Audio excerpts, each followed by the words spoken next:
This video is on half-lives. It's just another video to your nuclear chemistry. So the time it takes for half the atoms in a given sample to decay is called its half-life. So for example, if you started off with 100 atoms, after one half-life you would end up with 50. And then another half-life would go by and you end up with 25. That half-life itself never changes, so let's say the half-life is 3 seconds. That means after every 3 seconds it would divide into half. So after one half-life of any sample, you end up with half the sample. After a second one, you end up with 1/4, and so on. So there are some equations that go with this. This says 2 equations, but I'm actually only going to give you really one. So the main equation that you need to know is N equals T over T half. N being the number of half-lives, T being the total time, so the whole time that's going on throughout the problem, and then T half is the actual half-life of that sample. Okay, so we're going to refer back to that in just a second. So let's try a couple examples here. So problem 1, find how much of a 100-gram sample. Now, if you look back at this equation here, this doesn't have anything to do with the amounts. So you do have 2 more variables, and that is I, which is the initial amount,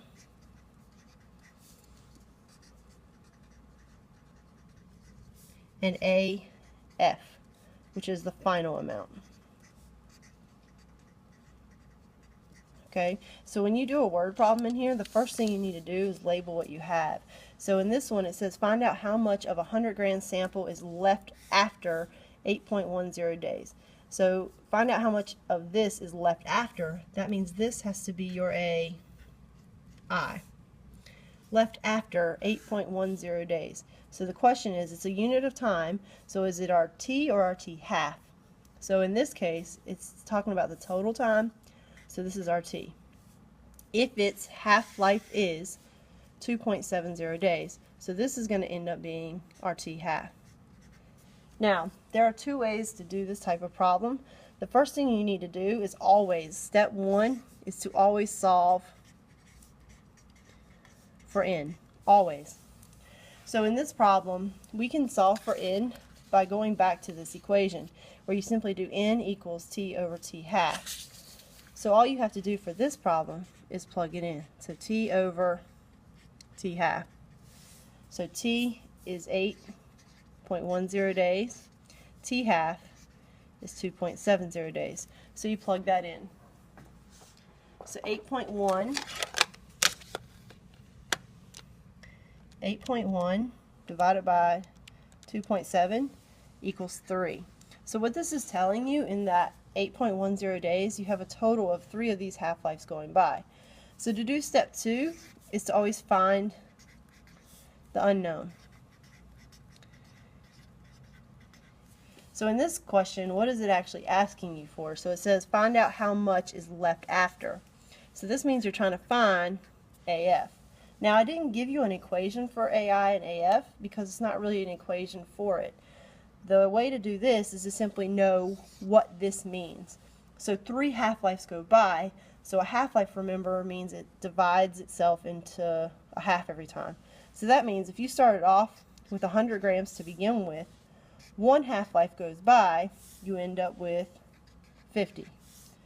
Okay? Another half-life goes by, you end up with 25.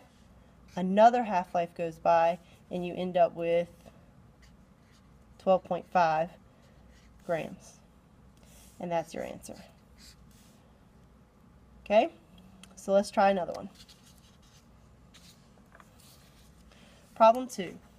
What is the half-life of a substance if you started off with 652 grams? So you start off with 652 grams, so this means this is our I. But after 14 hours, so this is your total amount of time, because it doesn't say anything about half-life there, so that's T, there was only 81.5 grams left. So that makes this your AF. And the question is asking, what is the half-life? So that means we're trying to find T half. So if you go back to the problem that we just did, we simply just used this equation where we used n equals t over t half. But in order to use this equation first, you have to actually have t and t half to begin with. So you cannot do that first. But the first step is to find n. So the question is, how do you find n without using that equation? It comes back to this ai and af. You can now use those to find your n by simply taking your given 652 and figuring out how many times it has to divide in half to get to 81.5. So for example here, 652, one half-life goes by, how much do you have? So 652 divided by 2 gives you 326. So this is saying one half-life goes by, you end up with 326. Is that your final amount? No, so that means another half-life goes by. So you divide it in half again, you get 163. Is that your final amount? No, so again, divide by 2. You end up with 81.5. So that is your final amount. So this right here, however many times you divide by 2, that is your n. So n equals 3. Okay, now that doesn't actually answer the question because that tells you the number of half-lives. So now the problem is to find your unknown. So we have n and we have t, so now we can use this equation to solve for t half. So n equals t over t half, so we plug in 3 equals 14 over t half. So now we run into the algebra piece, and this is the same kind of equation that I've talked about before. Whenever you have the thing at the bottom that you're trying to find, you simply switch it out with what you know. So you're going to end up with t half equals 14 divided by 3, and plug it in. So 14 divided by 3, and you get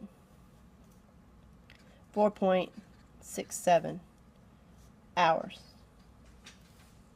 Okay, so I just want to do a real quick recap and show you a little trick about how to solve these problems. So in this problem here, you had both the t's. So you started off by using n equals t over t half. Okay, and then you found unknown by dividing by 2. Now, in this problem, you had both the a's. So when you have both the a's, you start by dividing by 2 to figure out how many times, and then you find the unknown by doing the equation. So it all depends on what you start with and what you're trying to get to.